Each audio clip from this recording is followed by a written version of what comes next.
In Vietnam, one warning could change everything. Korean troops are coming. For the Viet Cong, that was not just another enemy report. It meant the plan had to change. The Americans had helicopters, bombers, artillery, endless firepower. The Viet Cong had learned how to survive it.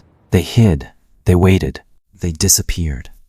But the Koreans were different. They did not just attack. They surrounded, they searched, they waited in the dark. And when the enemy came too close, they did not run. So why did the Viet Cong run from Korean troops? This is not a simple story about one country being stronger than another. It is a story about fear, tactics, reputation, and the brutal math of guerrilla war. First, we need to make one thing clear. The United States was not weak in Vietnam. America brought one of the most powerful militaries in history. Helicopters, jet aircraft, heavy artillery, armored vehicles, and logistics on a scale the Viet Cong could never match. The sky belonged to America. But Vietnam was not decided only in the sky. On the ground, the rules were different. The Viet Cong rarely fought the war America wanted them to fight. They did not stand in the open. They did not wait to be destroyed by firepower. They moved through tunnels, villages, rice fields, and jungle trails. When American forces came in, they vanished. When the search moved on, they came back. That was the genius of guerrilla war. Not winning every battle, but choosing which battles not to fight. The Viet Cong did not defeat American firepower. They survived it. But then, another army entered the war. South Korea. South Korea was not a rich superpower when it entered Vietnam. It was a country that had recently survived its own devastating war. The Korean War had ended only a little more than a decade earlier. The memory of communist invasion was still fresh. South Korean forces had also fought communist guerrillas in Korea's own mountains. So when Korean troops arrived in Vietnam, the jungle was foreign. But rural guerrilla warfare was not completely new. They came from a poor country, a tense country, a country that needed American support, military modernization, and security guarantees. Vietnam was not just a battlefield for South Korea. It was a stage, a place to prove loyalty to the United States, a place to strengthen its own military, and a place where Korean soldiers would build a reputation that followed them through the war. The names sounded almost mythical in English. Tiger Division, White Horse Division, Blue Dragon Marines. But their reputation was not built by names. It was built by the way they fought. The American approach was often search and destroy. Find the enemy. Engage the enemy. Destroy the enemy with superior firepower. But guerrillas are hard to destroy if they refuse to be found. A man could be a farmer by day and a fighter by night. A village could be quiet in the morning and dangerous after sunset. So Koreans developed a different kind of answer. Small fortified company positions. Not huge bases. Not temporary stops. Hard points planted into contested ground. A Korean company position was more than a base. To the Viet Cong, it was a roadblock, a listening post, an ambush trap, and a warning sign, all at once. These positions could be surrounded by trenches, wire, mines, claymore mines, flares, and pre-planned artillery support. They were built to hold, built to survive a night attack, built to control the ground around them. In areas around Gwanyan, Highway 1 and Highway 19, Korean units were not just chasing guerrillas through the jungle. They were trying to keep roads open, protect villages, watch movement, and make the Viet Cong's own routes dangerous. This mattered because guerrillas need space. They need paths, villages, safe houses, escape routes. The Korean method attacked that space. The Americans searched for the Viet Cong. The Koreans built places the Viet Cong had to deal with. A bombing raid could end, a patrol could pass, but a fortified Korean position stayed. And around it, the night became dangerous. The Korean strategy was not only about weapons, it was also about people. During the day, Korean troops entered villages. They provided medical help. They repaired roads. They helped in rice fields. Many Korean soldiers came from farming backgrounds themselves. They understood mud. They understood rice fields. They understood poor villages. And that made some forms of contact easier. In guerrilla war, information is as valuable as ammunition. Who is moving at night? Which path do they use? Which house is empty for a reason? Which village is quiet because it is afraid? Every detail mattered. By day, Korean troops could look like medics, builders, and farmers. By night, they became ambush teams. They waited on trails. They watched the gaps between villages. They returned to the same places again and again. That was what the Viet Cong hated. The Koreans did not simply pass through. They came back again and again. But here's the part that makes the story more interesting. The Viet Cong did not avoid Korean troops from the beginning. They tested them.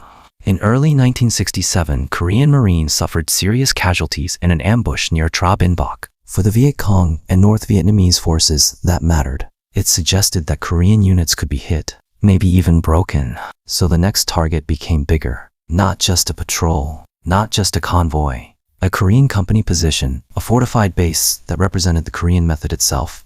If that position could be destroyed, the message would be clear. The Koreans could bleed. The Koreans could be overrun. The Koreans were not different. The target was a Blue Dragon Marine position near Tra Binh Dong. A single Korean Marine company, around 109 men, facing an attacking force South Korean accounts estimate at more than 2,000. Some accounts put it near 2,400. And on a dark February night, the test began. It was February 1967. The weather was bad. Rain, fog, low clouds. The kind of night attackers love. At the Korean position, the Marines knew something was coming. Reports had been coming in. Enemy movement. Unusual activity. The feeling that the jungle was no longer empty. Then, near the wire, a listening post detected movement. Something was crawling forward. The warning went back. Prepare for attack. But the Koreans did not open fire blindly. They waited, closer, closer, until the target was real. Then the flares went up. The darkness split open, and the attackers appeared. Mortars came in, rockets came in, wire exploded. North Vietnamese and Viet Cong fighters surged forward in waves. One wave, then another, then another. This was not a clean battle fought at a distance. The attackers pushed into the position. Some areas were breached. The fighting moved into trenches and communication lines. The distance was no longer hundreds of meters. It was meters, sometimes less. In the darkness, confusion took over. In one corner of the position, several attackers stumbled into a waste pit. A wounded Korean Marine dragged himself close enough to throw in a grenade. Elsewhere, machine gun positions became killing grounds. When one gunner fell, another man took the weapon. When that man fell, another took his place. The position was bending, but it was not breaking. Then came one of the most dangerous decisions a unit can make. Bring the artillery closer. Too close. Dangerously close. But the enemy was already inside the defensive perimeter. If the line broke, the position could be lost. So the Koreans called artillery onto the approaches around their own position. The shells cut into the attacking waves. The fighters who had pushed inside were isolated. The fighters behind them could not reinforce easily. And then the Koreans counterattacked, not just defending, counterattacking, pushing back through the position, taking back the broken points. By dawn, the attack began to collapse. The attackers started to withdraw. Some abandoned weapons. Some ran through the wire in panic. For them, the only thing that mattered was getting out. Tra Binh Dong did not make Korean troops invincible, but it proved something important. A Korean position was expensive to attack. Very expensive. In war, reputation is not built only by official reports. It is built by survivors, by rumors, by the stories soldiers tell after they escape, by the feeling that one enemy is not worth the cost. After battles like Tra Binh Dong, the Korean reputation grew. They were not easy targets. They did not simply collapse under night attacks. And if you got inside their position, the fight was not over. Sometimes that was when it became worse. The most famous version of this story comes from reports about captured Viet Cong instructions. Avoid contact with Korean troops unless victory is certain. Whether every detail of that order can be verified today is less important than what it reveals. By the late 1960s, the idea was already spreading through the battlefield. Korean troops were dangerous to attack. That does not mean the Viet Cong were cowards.